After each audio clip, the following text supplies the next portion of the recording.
सो hey guys, welcome है आप सभी का पम्मी जैन के चैनल में।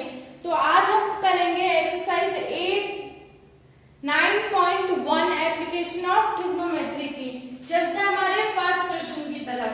हमारा फर्स्ट क्वेश्चन कहता है कि एक सर्कस वाला है, देखो एक पोल है स्ट्रेट जिसके ऊपर एक रस्सी बंधी हुई टॉप से ग्राउंड, एक रस्सी बंधी हुई inclined at an angle of 30 degree angle दे रखा है। ये जो रोप है टोटल 20 मीटर लंबी है, जिसके ऊपर एक सर्कस वाला अपने करतब दिखाएगा। तो हमें निकालना क्या है? Find the height of the pole निकालना है। अब पोल की हाइट निकालनी मतलब ये हाइट निकालनी है। अब देखो परपेंडिकुलर निकालने को कहा है, हाइपोटेन्यूज दे रखा है, तो हम परपेंडिकुलर और हाइपोटेन्यूज का क्या रिलेशन होता है? sin 30 is equals to p by h, मतलब sin 30 is equals to h by 20 हो गया। अब h क्या हो जाएगा? 20 इंटू sin 30, और sin 30 होता है हाफ, मतलब 10 मीटर हो गया। इसी तरह से हमारा फर्स्ट क्वेश्चन सॉल्व हो गया है। अब हम चलते हैं हमारे सेकंड क्वेश्चन की तरफ।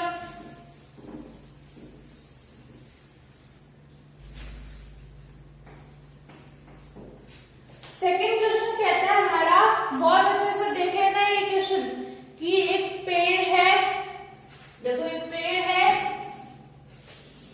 जो कि एक जोरदार हवा आई जिसके कारण बीच में से कहीं टूट गया। तो ये जो ऊपर का हिस्सा है ये ऐसे इसके नीचे गिरा है, ये नीचे गिर गया इससे।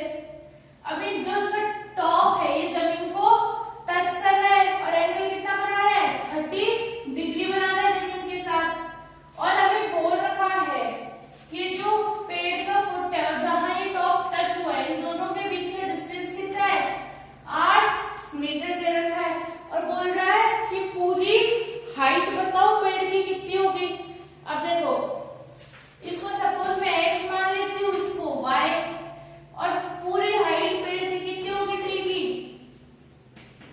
x प्लस y होगी, क्योंकि ये x और ये y जो कि टूट के यहां से ऐसे गिर गया है। तो हम निकाल सकते हैं। अब देखो x क्या है हमारे पास? परपेंडिकुलर, और 8 मीटर क्या है? बेस। तो सबसे पहले x निकालते हैं tan 30 की हेल्प से, परपेंडिकुलर अपॉन बेस। तो x हो गया 8 इंटू tan 30। अब मैं नीचे कभी भी स्क्वायर रूट में नहीं छोड़ते, तो हम क्या करेंगे? रेशनलाइज। रेशनलाइज मतलब ऊपर नीचे दोनों तरफ सेम चीज से मल्टीप्लाई। तो अब ये हो जाएगा 8 अपॉन 3 इंटू √3। तो x आ गया हमारा 8 अपॉन 3 इंटू √3। अब हम बात करते हैं y की। हमें y निकालना है। y क्या है हमारा? हाइपोटेन्यूज, और ये 8 मीटर बेस। अब बेस और हाइपोटेन्यूज के बीच में क्या रिलेशन होता है? cos थीटा का। तो हम क्या करेंगे? cos 30 की हेल्प से ये निकाल सकते हैं। cos मतलब कर्ली ब्राउन हेयर, तो ये हो जाएगा y 8 अपॉन cos 30, और cos 30 कितना होगा? √3 बाय 2, तो ये हो जाएगा 16 अपॉन √3 हो गया। अब मैं नीचे √3 रहने नहीं देती, तो हम क्या करेंगे? रेशनलाइज। रेशनलाइज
3 से मतलब 3 कैसे लिख सकते हैं, √3 इंटू √3।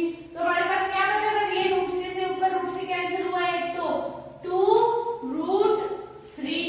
तो हमारे पास दूसरी स्लाइड की हाइट कितनी आई, 2√3। अब चलते हैं हमारे फोर्थ क्वेश्चन की तरफ।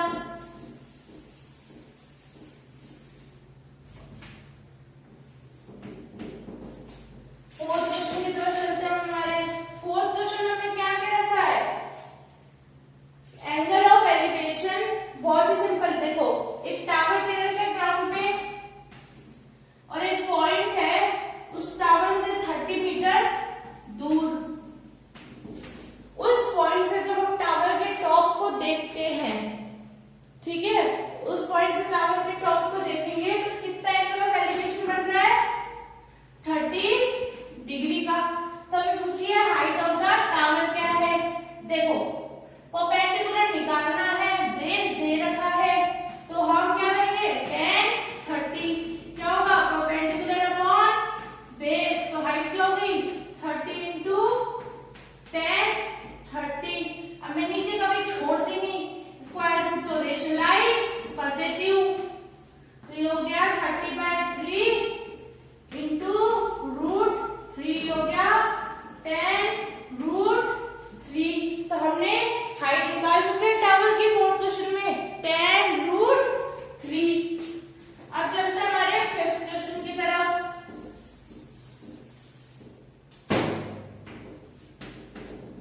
फिफ्थ क्वेश्चन है, ए kite is flying at a height of 60, ठीक है, जो भी बता देती हूँ आपको। एक काइट है जो कि 60 मीटर अबव ग्राउंड से उड़ रही है यहाँ पे कहीं, और इसकी जो रस्सियां जो अपन कहते हैं ना, उड़ाते हैं तो मांझे से उड़ाते हैं या फिर धागे से, तो वो मांझा जो है पॉइंट पे ग्राउंड पे एक पॉइंट पे कहीं बंधा हुआ है और 60 डिग्री का एंगल बना रहा है। और हमें ऐसा कहा है कि इस मांझे में कहीं भी कोई गांठ नहीं बंधी हुई, कहीं भी कोई धागा ढीला नहीं है, एकदम टाइटली स्ट्रेट है। तो हमें इस मांझे की लेंथ निकालनी है कि कितनी है, निकाल सकते हैं। परपेंडिकुलर दे रखा है, हाइपोटेन्यूज पूछा है, तो हम sin 60 लगा देंगे, परपेंडिकुलर बाय हाइपोटेन्यूज क्या हो जाएगा, sin 60 होता है √3/2, 2 गया ऊपर। अब देखो मैं ऐसे छोड़ूंगी नहीं नीचे स्क्वायर रूट, तो मैं क्या करूंगी, रेशनलाइज करूंगी इसको, तो क्या हो जाएगा 60 इंटू 2/3 √3। अब ये कट हो गया, 20 हो गया, 220 था 40, मतलब आंसर आया 40√3 हो गया इसका आंसर। अब चलते हैं हमारे सिक्स्थ क्वेश्चन की तरफ।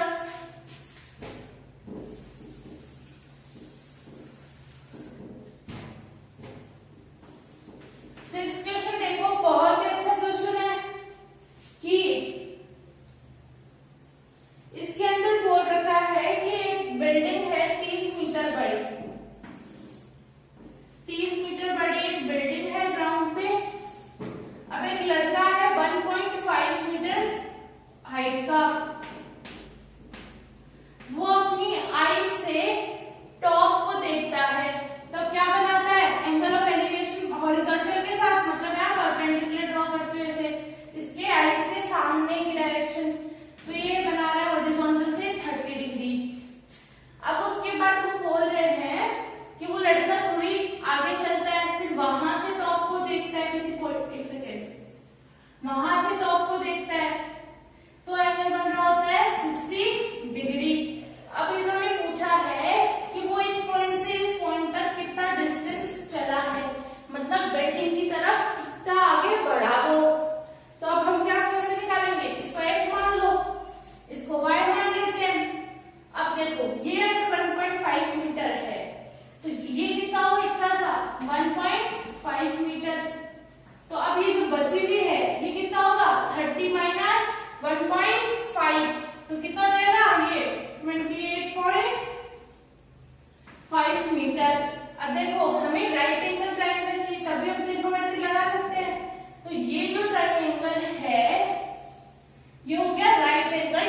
एंगल, इस पे हम लगाएंगे सबसे पहले tan 60। tan 60 क्या होता है? Perpendicular by base. तो y क्या आ जाएगा इससे? 28.5 बाय √3। अब इसी तरह से देखो y तो आ चुका हमारे पास, अब x निकालेंगे। x के लिए क्या करें? tan 30। अब हम tan 30 लगाएंगे। y लिख लो क्या है? y है 28.5 बाय √3। अब हम निकालेंगे x। x कैसे निकालेंगे? tan 30 लगा के। tan 30 कितना होगा? 28.5 बाय x प्लस y। अब देखो आज इधर x प्लस y को लेके, तो x plus y into tan 30। tan 30 की वैल्यू 1 बाय √3 हो गया 28.5।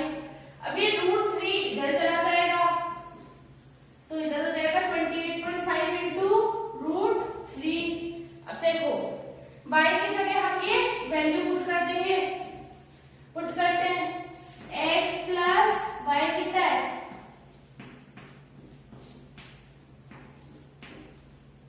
इज इक्वल्स टू, अब इसको सॉल्व कर लेते हैं।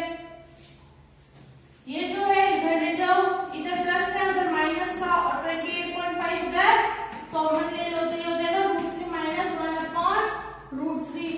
इतना आप छोड़ सकते हो, चाहो तो इसको फर्दर सॉल्व करके भी छोड़ सकते हो। तो हमारा x की वैल्यू आगे भी इतना डिस्टेंस इसने ट्रेवल किया। अब चलते हैं हमारे 7th क्वेश्चन की तरफ।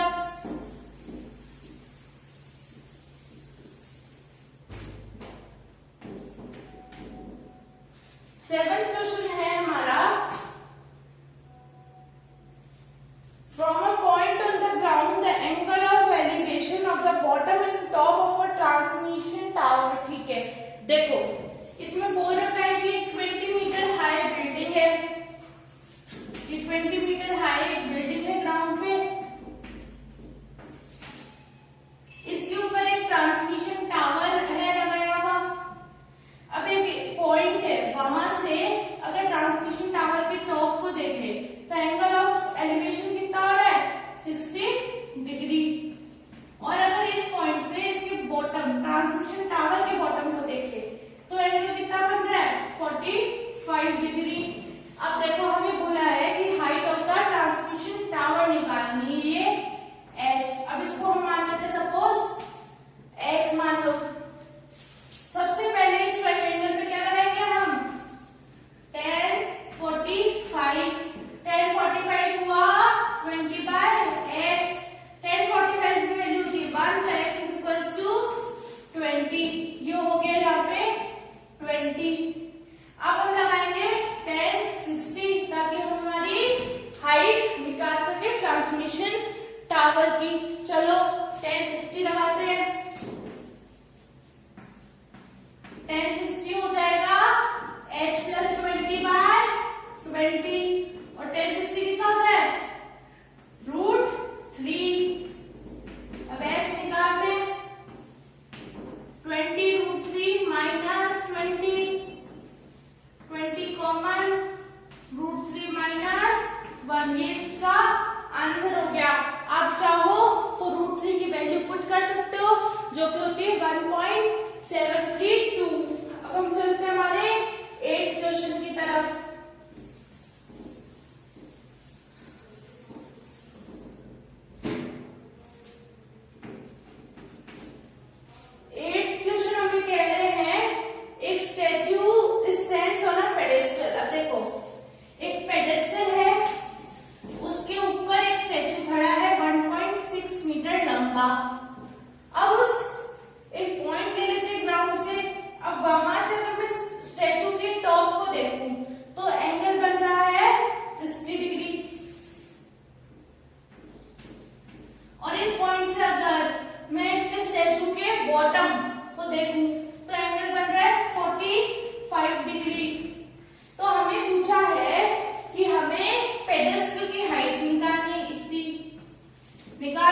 और यहाँ भी सेम जो ऊपर का है। अब देखो इसको मैं मिटा रही हूं, a minus B, a plus B, तो क्या हो जाएगा a का स्क्वायर माइनस b का स्क्वायर। a का स्क्वायर क्या होगा 3 माइनस b का स्क्वायर 1, तो h क्या होगा 1.6, 3 माइनस 1 इंटू रूट 3 प्लस 1। अब 3 माइनस 1 कितना होगा 2, और ऊपर कैंसिल हुआ तो 0.8 इंटू रूट 3 प्लस 1। ये हो गया हाइट ऑफ द पेडेस्टल। इससे हमारा आंसर आ गया। चलो so hey guys, I am Pammi Jain. इसी के साथ इस एक्सरसाइज के 8 क्वेश्चंस हो गए हैं सॉल्व। अब बचे भी 8 क्वेश्चंस हम करेंगे नेक्स्ट वीडियो में, और इसी के साथ चैप्टर हो जाएगा खत्म। फिर मैं आपको 3 से 4 क्वेश्चंस आर.डी. शर्मा के करवाऊंगी, जो कि अगर आपने कर लिए तो एप्लीकेशन ऑफ ट्रिग्नोमेट्री तो एकदम अच्छे से आ जाएगी। आप कोई भी कॉन्सेप्ट का क्वेश्चन अगर आपके एग्जाम में आता है तो आप उसको इजीली सॉल्व कर पाएंगे। तो गाइस मिलते हैं नेक्स्ट वीडियो में, तब तक के लिए इसको अच्छे से प्रैक्टिस कर लीजिएगा और अच्छे से खुद से सॉल्व कीजिएगा। So bye guys, like subscribe and comment. और मैं पम्मी जैन आप लोग के लिए मैथ्स को इजी बना के रहूंगी। Bye guys.